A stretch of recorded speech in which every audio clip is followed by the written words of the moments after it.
Okay, as we move on into lecture 3, we are going to continue with the chords that we learned from the lesson before, and we are going to first of all, I'll review really quickly here about the inversions that we talked about in the past lesson.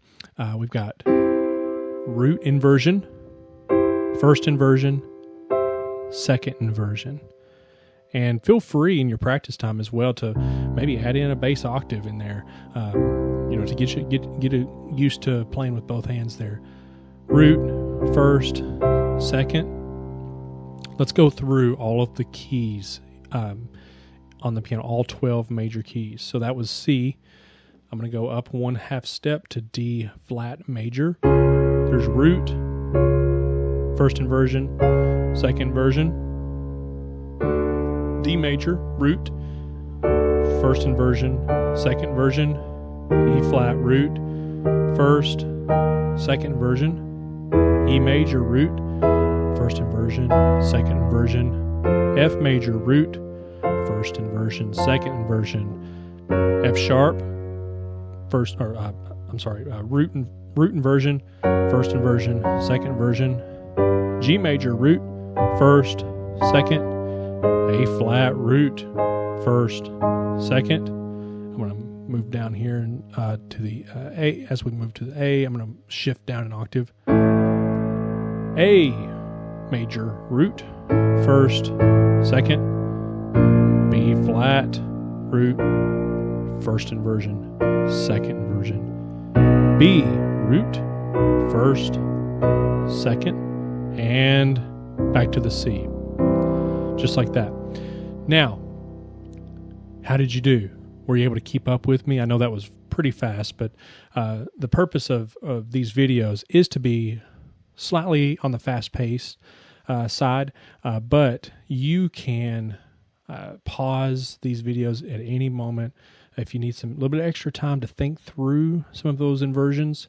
But we're going to keep on moving right along through these. I've got a lot of things I want to show you. I'm really excited about these things. So those were inversions. Let's think about now. Let's go back to the key of C, thinking about what we learned in the last lesson about the different chord numbers. This is also the core structure of the Nashville Number System as well, which a lot of studio pianists will use that. They will use that in the studio to play any kind of recording that they've never heard before, and they've just written down the numbers on a sheet of paper. So we'll start off with the one chord in the key of C, and I'm going to keep adding the bass here. C, and now we won't worry about which inversion that we're playing. We're just going to play the one chord. 2, 3, 4, 5, 6, 7, and back to the 1, just like that. And feel free, if you want to slip in some inversions, you can go with first inversion. 1, 2, 3, 4, 5, 6, 7, and back to the 1, just like that. So this is a great exercise for you to do, just walking through those numbers. Next, I want to introduce to you some progressions. Now, chord progressions are different ways to put these different chords together, right? And that's how we really get the songs that we play. Let's think, for instance, Amazing Grace. Now, Amazing Grace is usually around the key of G or A flat. Let's start with G here. So what I'm doing is I am playing this root inversion G chord, and this G is acting as the one chord. Okay, so we got 1, 2. Okay, did you get that? 3. I'm making sure I'm adding that F sharp in here. So there's the 3 chord. That's a minor 3. It's a B minor. 4. The 4 is the C chord. 5. 6. Minor. 7, which is, remember that from the last lesson? Diminished. 7 diminished. Here's F sharp diminished. And then back to the 1. There we go. So if we were to start playing Amazing Grace, we would begin with the 1 chord. And I'll play a little bit of the melody here to kind of help you think through the chords. So think about this. I just started the melody, and the melody went from D to G. Okay? But I played the bottom 2 notes in the G triad.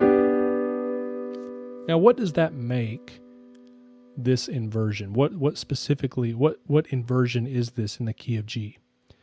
This is if the G is on top, this is the first inversion. So this is a first inversion, 1 chord. Did you pick up on that? And a lot of times when you're playing the melody, most of the time you're wanting to keep the melody on the top, so that way it rings out. So when you're keeping that melody on the top, that really forces you to have to play different inversions of these chords. Do you see that? I jumped up to the second inversion in order to keep that melody on top, just like that. Now let's name these chords. We've actually just played the 1 chord. 1, 1. The next chord looks like a C chord, and it is. So what is the C chord in the G major scale? Let's walk that through again. 1, 2, 3, 4.